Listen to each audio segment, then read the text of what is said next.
Watching the Highlight Zone with WANE 15 Sports Director Glenn Marini. Local sports coverage you can count on.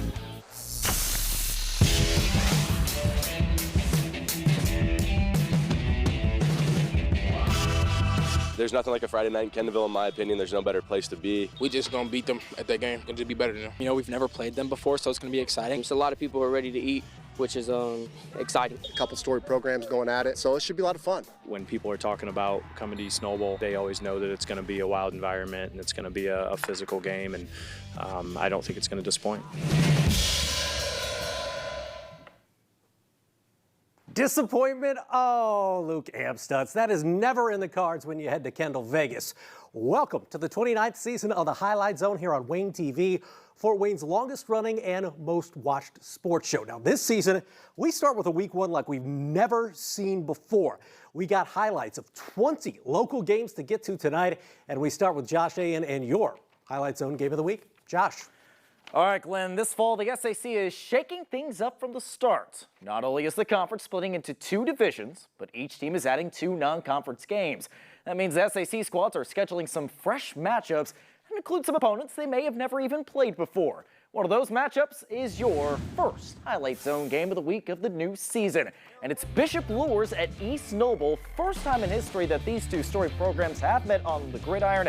And on the second drive for East Noble, the Knights strike first. Xander Brazel with a dazzling bullet to Dylan Crail. That's a 30-yard touchdown, and East Noble takes an early 7-0 lead. However, Bishop Lures answers right back. Gio Jimenez punches it right up the gut for an early score. That knocks the game up at 7 apiece, but East Noble would dominate at the line of scrimmage all night long, including right here as Michael Mosley caps off a lengthy scoring drive for East Noble. They retake the lead 14-7. Then, just before halftime, East Noble able to connect right here. Alex Sprague from 32 yards, and East Noble is up 17-7 after halftime. And yeah, those cheerleaders going to be doing a lot more push-ups after halftime because it's all East Noble from there. Mosley pushes the pile one more time for his second touchdown. Meanwhile, Tyson Reinbold also reaches the end zone twice. Let's get this, East Noble dominates over Bishop Lures, winning 45-7 on Friday night. Feels great.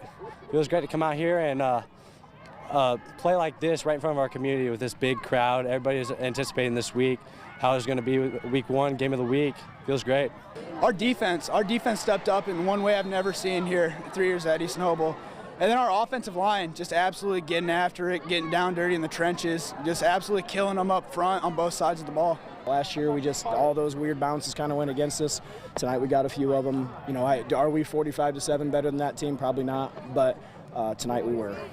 Next up, East Noble hosts Snyder next Friday night, while Lures is at home next week against New Haven. Glenn, take it away. All right, speaking of New Haven, future Ohio State Buckeye Mylan Graham leading this stacked offense for the Bulldogs this year. New Haven opening with Northrop, but this one was all about Trey Bates in the early going, the running back with a 15-yard scamper right out of the gate to make it 6-0. How about some more offense for the Bulldogs at John Young Stadium? It's Trey Bates with his second touchdown of the first quarter. And, you know, it wasn't all offense for the Bulldogs, although it was all Bulldogs in this game.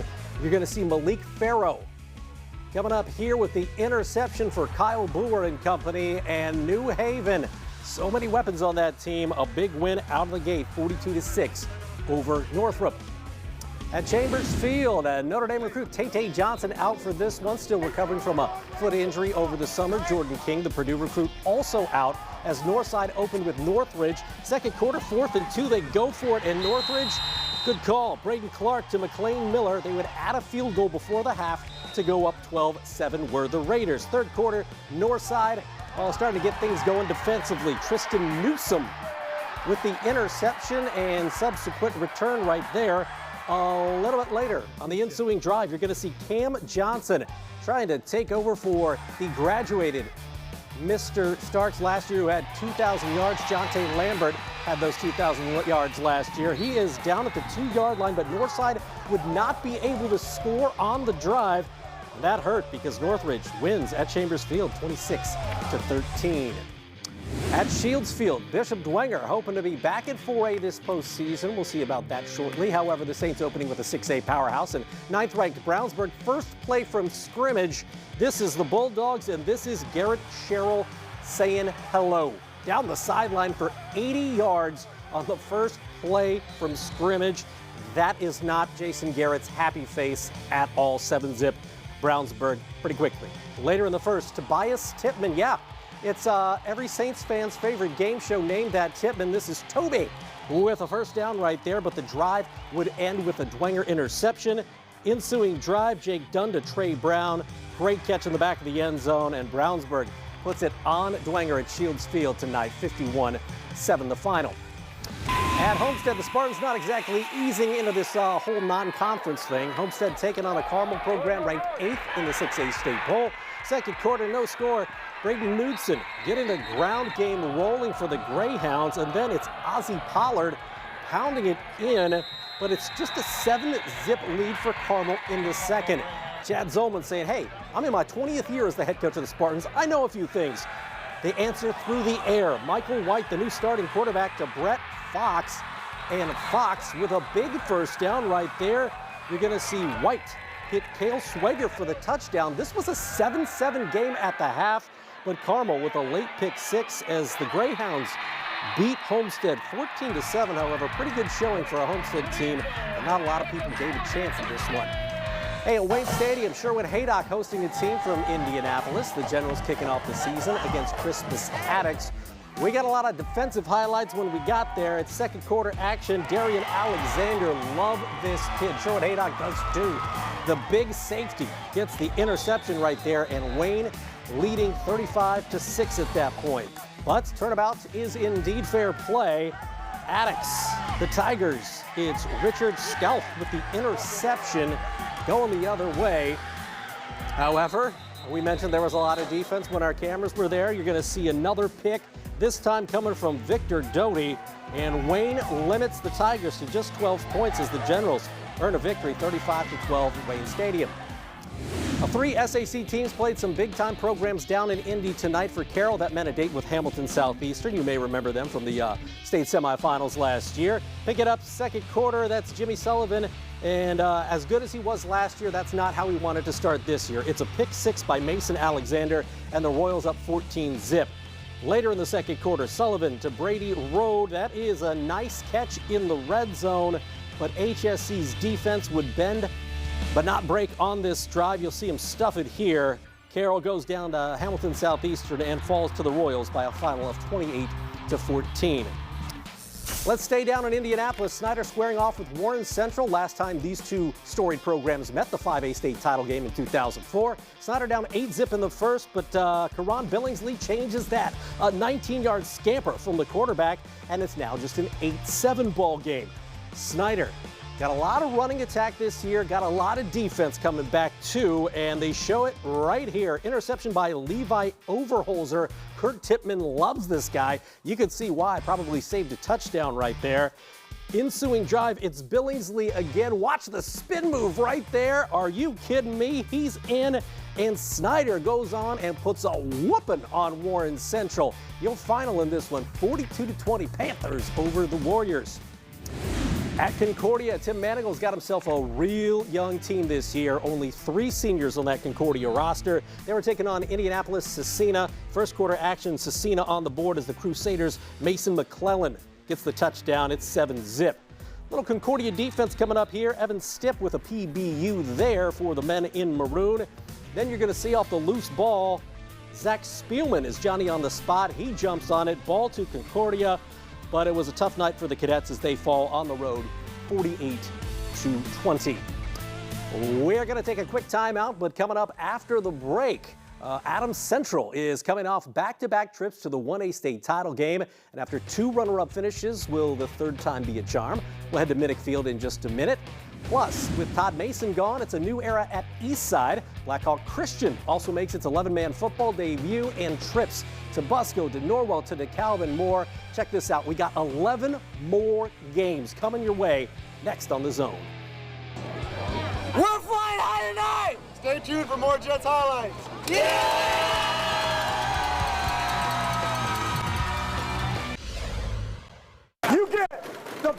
that we got, and the best that we got will punch you in the mouth all night. So Bishop Bluers, welcome to Kendallville. Oh, yeah, man. It was a good time in that locker room with East Noble coach Luke Amstutz. We went behind the scenes with the Knights to mic him up pregame tonight. You can see more of that Wednesday at 6 o'clock in our 2-minute drill segment. But first, after playing their first season of 8-man football last fall, Blackhawk Christian decided to take the plunge this season as the Braves playing full 11-man football for the first time. Beginning of a new era as the Braves hosting Calumet Christian at Snyder's Bowser Field after trailing at the half. Things got a little rough for Blackhawk in, game number 1. This is third quarter action. Isaiah King with the punt return. Isaiah Kish, I should say, with the punt return. 28-0 Calumet at that point in the fourth quarter. You're going to see Colton Fouts of Calumet with the touchdown pass to Christian Fuentes. That made it 34-0, and Blackhawk Christian, they got some growing pains, but they'll get there. The final in this one, 41-8, Braves fall. A blueprint for a new program like Blackhawk? Hey, that would be to copy Adams Central, right? The Jets fresh off back-to-back trips to the 1A state title game. They open with Garrett at the landing strip. First quarter action, Keegan Bloom, that's a name we all know. 6-yard touchdown run, 7-zip Jets out of the gate. Garrett trying to make something happen defensively here. Calder Hefty, the quarterback for Garrett, apparently can play defensive back as well. He gets the interception, but in the second quarter, AC on 4th and 6, they go for it. Good call. Ryan Tester testing the defense, and he passes that test. 28-yard touchdown. Jets go on to win this one by a final of 48-2 at the Strip. Familiar face in a different place, former Manchester coach Alex Brandewie, now the coach at Eastside. The Blazers opening on the road at Woodland. Opening kickoff. You can't score faster than this. Chase Kuntz. Kuntz farming his way to the end zone. We're talking a touchdown 15 seconds into the game, and Woodland with the lead. How about Lincoln Carter coming the other way for Eastside? We're going to see the Blazers with a touchdown right there, and then more from the Blazers. Coach Brandewie's got this team running. Wyatt Davis, that Davis name at quarterback, is pretty good at Eastside. Wyatt Davis, the touchdown is Eastside. Wins one for their new head coach, 30-20 at Woodland. In Turtletown, Whitley County rivalry renewed. Reigning NEA champ Columbia City making a short drive to take on Busco. And that's Noah Pletcher for Columbia City with the touchdown to make it 6-zip. More from Columbia City. Here's the touchdown right there. And you're going to see more Columbia City offense. Paul Sade knows he's got some young guys. They're going to figure it out as the season goes on. Stratton Fuller, he's already figured it out. He gets the touchdown right there, and Columbia City rolls in this one 49-8 over Busco. NEA Powerhouse Leo on the road. The Lions at Kokomo, a team that got them last year in week 1. Could they return the favor? We're second quarter. It's a 7-3 Leo game lead, I should say. And then Caden Hurst, just committed to Ohio University. The future Bobcat returns the kick for a touchdown that made it 14-3. But Kokomo with a big second half to beat Leo 16-14 down in Kokomo. At Cecil E. Young Field, Angola at DeKalb. The Hornets coming off the NECC Big Division Championship last fall. They got a new quarterback. His name is Aiden Lytle, and Aiden Lytle can spin it. Caden Pettis, what concentration. It deflected off the defender, but he got the touchdown. DeKalb cooking with gas, up 14-0 on the Hornets. Here comes Hawk Hasselman, one of the best names the Highlight Zone has ever seen. Hawk Hasselman with the touchdown pass right there. It made it a 14-7 ball game, but DeKalb, the Barons, not to be denied tonight. DeKalb a winner, 34-21 at home. Up in Albion, we've got the battle for the bell. West Noble and Central Noble. Chargers coach Monte Mayhorter in his 25th season. Cougars coach Zach Baber in year 1. First quarter, Seth Pruitt called his name a bunch last season. Your name's Pruitt. You play football at West Noble, you're probably pretty decent. He gets the touchdown right there. 7-zip West Noble as he's following in some pretty good shoes. How about more from West Noble? It's Drew Yates up high. Oh, what a catch by Jordan Esch in the end zone. 26-yard strike, and West Noble up 14-0. Second quarter action is who else but Seth Pruitt again. West Noble no problem in this county rivalry game, 47-7. Chargers over Cougs. In Ossian, the Knights have been kings of the courtyard indeed recently. Norwell 31-6 in the last 3 seasons combined. They were hosting Mississinawa first quarter. Drew Graff, now the quarterback for the Knights. He's doing some damage, picks up a first down right here with a nifty run. Dude's also one heck of a baseball player. You should see him in the outfield. How about a little more Drew Graft action? Graft taking the snap and finding his way into the end zone. That's Norwell's first touchdown of the season, and the Knights led 7-zip. A little later, you're going to see some defense. It's Aiden Billiard. Coach loves this guy. They're going to rely on him a lot this season. But it's Mississinawa that goes into Norwell and comes out with the win tonight, 23-21 Indians over Knights. Down in Decatur, Belmont hosting Heritage. The Patriots, an up-and-coming team after posting 6 wins last season under Casey Coltman. Start of the third, it's 14-0 Heritage. Braden Walter with the interception for the Patriots. And the Pats were in business after that. Kobe Meyer, one of the top returning quarterbacks in the ACAC, and he will show you why with the wheels. Kobe Meyer bouncing it to the outside. This is 56 yards on the touchdown, and that makes it 22-0 Patriots. A little bit later, it's Mr. Kobe Meyer again. He went for 56 last time. Try 60 this time. Meyer with the touchdown as Heritage wins in Decatur, 34-0 your final there. At Wilbur Dawes Field, Northfield hosting Bluffton. The Tigers coming off their first sectional title since 1988, and they're picking up where they left off. Let's start first quarter action.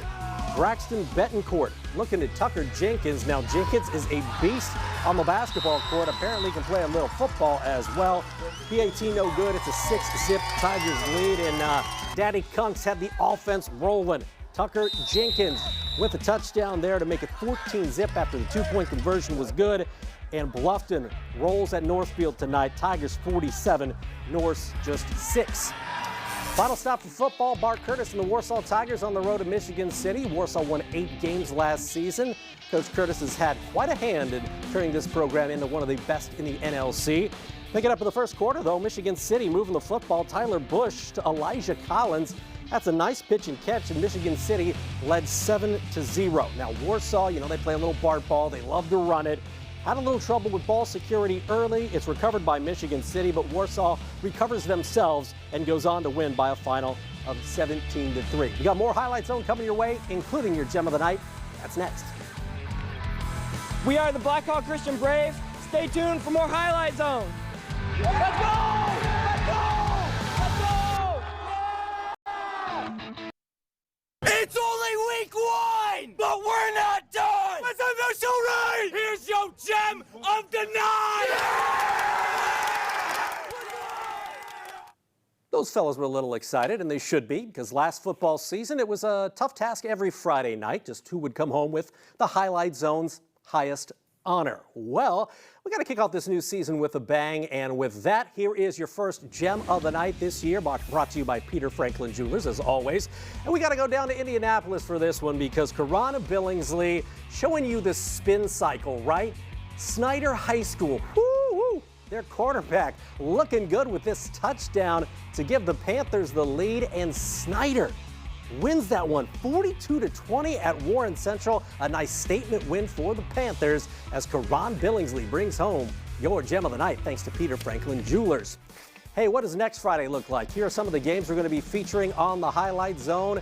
New Haven is at Lures, Warren Central is at Carroll, Snyder is at East Noble. That might be your game of the week. East Angola is at Leo, Adams Central heading to East Side as well. We'll have all that and much more next week. Finally, TinCaps in the thick of the playoff hunt. Caps at home against Dayton. We just need to show you this play. It's Graham Pauley with his 14th home run, and the TinCaps win this one by a final of 3-2. They continue their series tomorrow, 6:35. But for Josh, for the rest of the crew, all the photographers that brought you 20 local high school games tonight, I'm Glenn Marini, and we'll see you next Friday night on The Zone.